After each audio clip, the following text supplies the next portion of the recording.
On vit une époque fascinante où tout le monde cherche à améliorer la vie humaine. On parle d'intelligence artificielle, de puces implantées, de solutions chimiques. Mais et si la plus grande avancée technologique de tous les temps n'était pas à inventer dans un laboratoire, mais qu'elle était déjà là, codée à l'intérieur de nous? La question qui se pose est donc celle-là. Est-ce qu'on va se tourner vers les machines pour prolonger notre existence ou est-ce qu'on va plutôt puiser dans une technologie purement humaine pour transcender tout ce qu'une machine pourrait jamais accomplir? Ce choix, il pourrait bien définir notre futur. D'un côté, on a donc la voie de l'augmentation. On ajoute du matériel, des produits chimiques, on upgrade notre biologie. Et de l'autre, la voie de l'éveil. On active le potentiel incroyable qui sommeille déjà en nous. La vraie question, la question cruciale, c'est « et si nous étions déjà cette technologie que l'on cherche si désespérément à créer ?» Pour répondre à une question aussi moderne, il faut parfois faire un grand bond en arrière. Et si la clé se trouvait dans une sagesse vieille de 2000 ans, préservée par un groupe assez mystérieux? Alors plongeons un instant dans le monde des Esséniens. Les Esséniens, ce n'était pas juste un groupe spirituel parmi d'autres. En Égypte, on les appelait carrément les thérapeutes, c'est-à-dire les guérisseurs. Pourquoi? Parce qu'ils avaient une connaissance extrêmement profonde du corps humain. Ils maîtrisaient la respiration, l'alimentation, ils comprenaient la biologie à un niveau que notre science moderne commence à peine à redécouvrir. Leur philosophie était d'une simplicité désarmante. Cette seule phrase, elle résume tout. Le corps est un reflet direct de ce qu'on lui donne. C'est une sagesse intemporelle, et elle est peut-être plus pertinente aujourd'hui qu'elle ne l'a jamais été. Mais bon, cette belle idée ancienne d'une santé innée, est-ce qu'elle a une base scientifique solide? Eh bien, la réponse est venue d'un des plus grands projets scientifiques de l'histoire, et elle a provoqué l'un des plus gros chocs de la biologie moderne. Le fameux projet Génome humain. Lancé en 1990, il promettait de cartographier l'intégralité de notre code génétique, de percer tous les secrets de la vie. Le 26 juin 2000, le président Clinton a même annoncé au monde entier que la première ébauche était terminée.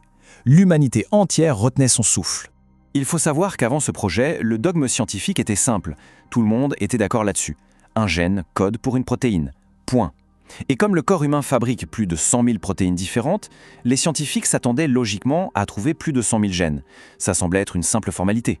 Mais le résultat était un véritable coup de tonnerre. Au lieu des 100 000 gènes attendus, les scientifiques n'en ont trouvé qu'environ 24 000. Ce n'était pas une petite erreur de calcul, c'était une erreur si monumentale qu'elle a fait trembler les fondations même de la biologie. Et le mystère s'est encore épaissi. Tenez-vous bien, la souris commune, un organisme bien moins complexe que nous, possède plus de gènes. Une simple mouche des fruits en a 14 000. Alors comment est-ce possible que nous, si complexes, si sophistiqués, on puisse n'avoir que 24 000 gènes? Clairement, quelque chose clochait. La question était donc posée, et elle était vertigineuse. Si ce ne sont pas les gènes qui nous définissent en nombre, alors qu'est-ce qui fait de nous des êtres humains? D'où peut bien venir notre incroyable complexité? La réponse allait déclencher une véritable révolution. Cette révolution, elle porte un nom, et elle change radicalement notre compréhension de qui nous sommes. En fait, elle nous apprend que nos gènes ne sont pas une condamnation à perpétuité, mais qu'ils sont plutôt comme le clavier d'un piano sur lequel on peut apprendre à jouer.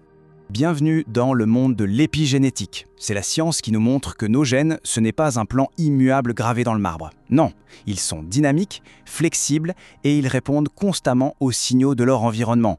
Un environnement que, justement, nous pouvons influencer. Et voici la solution au grand mystère du génome.